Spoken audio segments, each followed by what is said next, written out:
জনতার আদালতে, জনতার দরবারে। তিনি এবার জনতার বাক্স অর্থাৎ জনবাক্স খুলছেন। তিনি বলছেন যার যা অভিযোগ রয়েছে তথ্য প্রমাণ সহ সেগুলো সেই বক্সে তারা জমা দিতে পারবেন, এই আহ্বান পার্থ চট্টোপাধ্যায়। এদিকে পার্থ চট্টোপাধ্যায়ের নামে আজকে বেহালা পশ্চিমে লিফলেট বিলি করেছেন তার অনুগামীরা।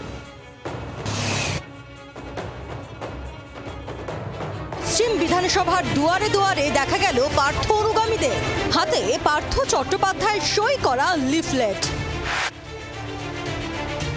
দুয়ারে বিধায়ক এই নাম নিয়ে কিন্তু নিজের এলাকায় জেল মুক্তির পরে বা জামিনে মুক্ত হওয়ার পরে লিফলেট বিলি করছেন পার্থ চট্টোপাধ্যায়।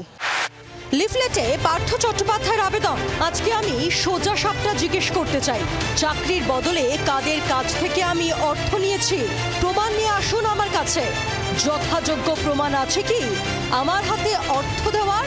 কারা আমার নামে অর্থ নিয়েছে জানান, কথা দিচ্ছি আমি ব্যবস্থা নেব। এক্ষেত্রে তিনি কাউকে কি টাকার বিনিময়ে চাকরি দিয়েছেন এরকম কোনো প্রমাণ কি আছে কারো কাছে? যদি থাকে তাহলে তিনি তার বিধায়ক যে অফিস রয়েছে বেহালা পশ্চিমের, সেই অফিসে তিনি একটা জনবাক্স তৈরি করবেন, সেই বাক্সে তারা সেটা জমা দিন। জি 24 ঘন্টাকে দেওয়া একান্ত সাক্ষাৎকারেও জনতার দরবারে যাওয়ার কথা বলেন পার্থ।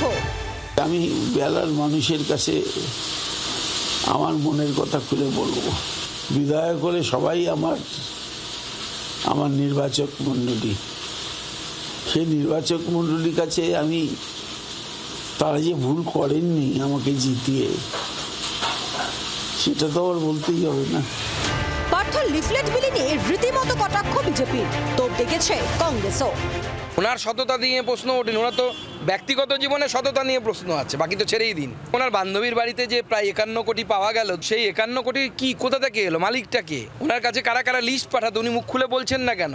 আমি কে 3 বছর জেলে থাকার পর তার হিস্ট্রি নিয়ে কাল থেকে মাতামাতি। আমি অবাক হয়ে যাচ্ছি, বাংলার বেকারদের কথা তো কেউ এইরকম ভাবে বলছে না। কেউ কারুর বক্তব্য দিয়ে তিনি তার মতো লিফলেট করতেই পারেন, এই নিয়ে কোনো বক্তব্য রাখবো না। নিয়োগ দুর্নীতিতে গ্রেফতারের পরে পার্থ চট্টোপাধ্যায়কে সাসপেন্ড করে দল, ফলে বিধানসভায় তিনি কোন আসনে বসবেন তা নিয়ে জল্পনা তুঙ্গে। বিধানসভার অধ্যক্ষ জানিয়েছেন পার্থ চট্টোপাধ্যায় শীতকালীন অধিবেশনে আসতে চাইলে উনি বসার ব্যবস্থা করে দেবেন। কোর্টের কি বিচার্য বিষয় রয়েছে সেটা আদালত বিচার করবে, কিন্তু বিধানসভা তার নিয়মে চলবে। উনি যদি বিধানসভায় শীতকালীন অধিবেশনে আসতে চান আসতে পারেন। পার্থ চট্টোপাধ্যায় বলছেন তিনি জনতার দরবারে যাবেন, কিন্তু এই জনতাই তো একদিন তাকে জুতো ছুঁড়ে মেরেছিল, সেই ছবি এখনো তো জনমানসে তাজা হয়ে আছে।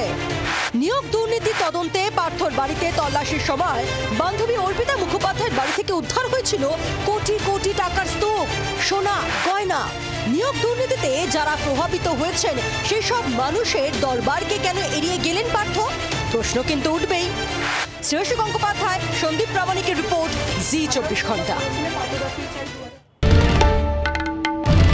বাংলার আওয়াজ, বাঙালির আবেগ, জি 24 ঘন্টা।